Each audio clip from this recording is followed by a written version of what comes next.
Your Royal Highness, Excellencies, distinguished guests, ladies and gentlemen, the pandemic has taught us that national solutions to global problems do not work.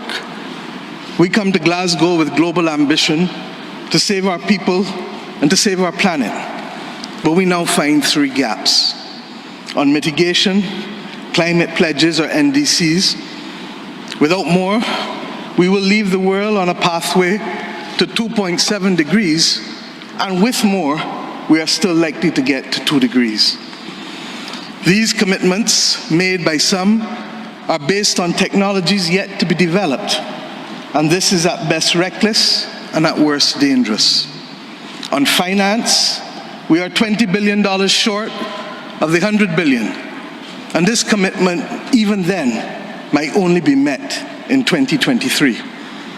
On adaptation finance remains only at 25%, not the 50-50 split that was promised nor needed given the warming that is already taking place on this earth.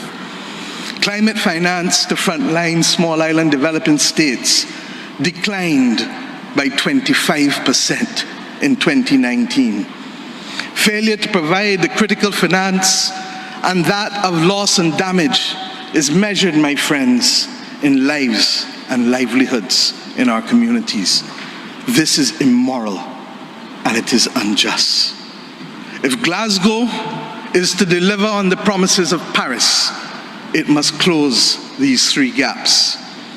So I ask to you, what must we say to our people living on the front line in the Caribbean, in Africa, in Latin America, in the Pacific, when both ambition and regrettably some of the needed faces at Glasgow are not present? What excuse should we give for the failure? In the words of that Caribbean icon, Eddie Grant, will they mourn us on the front line? When will we, as world leaders across the world, address the pressing issues that are truly causing our people angst and worry, whether it is climate or whether it is vaccines? Simply put, when will leaders lead? Our people are watching, and our people are taking note. And are we really going to leave Scotland without the resolve and the ambition that is sorely needed to save lives and to save our planet? How many more voices and how many more pictures of people must we see on these screens without being able to move? Or are we so blinded and hardened that we can no longer appreciate the cries of humanity? I have been saying to Barbadians for many years that many hands make light work. Today, we need the correct mix of voices, ambition, and action. Do some leaders in this world believe that they can survive and thrive on their own? Have they not learned from the pandemic? Can there be peace and prosperity if 1/3 of the world literally prospers and the other 2/3 of the world live under siege and face calamitous threats to our well-being? What the world needs now, my friends, is that which is within the ambit of less than 200 persons who are willing and prepared to lead. Leaders must not fail those who elect them to lead. And I say to you, there is a sword that can cut down this Gordian knot, and it has been wielded before. The central banks of the wealthiest countries engaged in $25 trillion of quantitative easing in the last 13 years. 25 trillion. Of that, 9 trillion was in the last 18 months to fight the pandemic.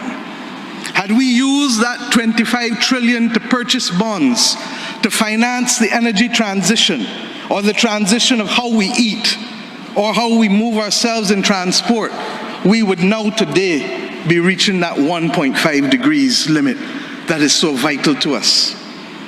I say to you today in Glasgow that an annual increase in the SDRs of $500 billion a year for 20 years, put in a trust to finance the transition is the real gap, Secretary General, that we need to close, not the 50 billion being proposed for adaptation.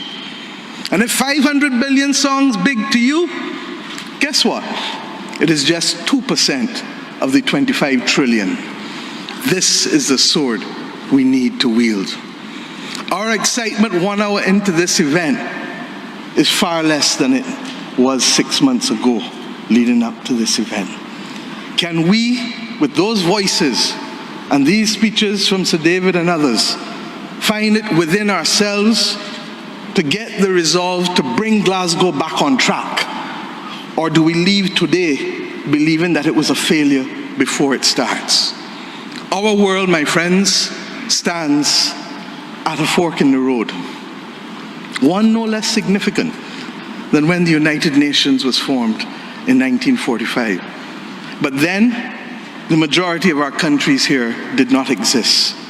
We exist now. The difference is we want to exist 100 years from now. And if our existence is to mean anything, then we must act in the interests of all of our people who are dependent on us.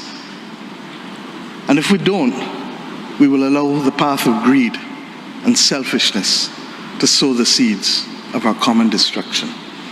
The leaders of today, not 2030, not 2050, must make this choice. It is in our hands, and our people and our planet need it more than ever. We can work with who is ready to go, because the train is ready to leave. And those who are not yet ready, we need to continue to ring circle and to remind them that their people, not our people, but their citizens, need them to get on board as soon as possible. Code red to the G7 countries. Code red to the G20. Earth to COP, that's what it said. Earth to COP. For those who have eyes to see, for those who have ears to listen, and for those who have a heart to feel, 1.5 is what we need to survive.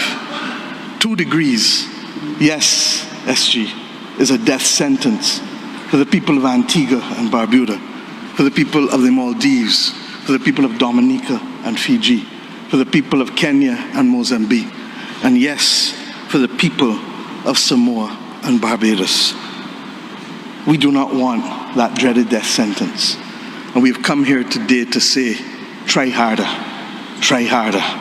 because our people, the climate army, the world, the planet, needs our actions now, not next year, not in the next decade. Thank you.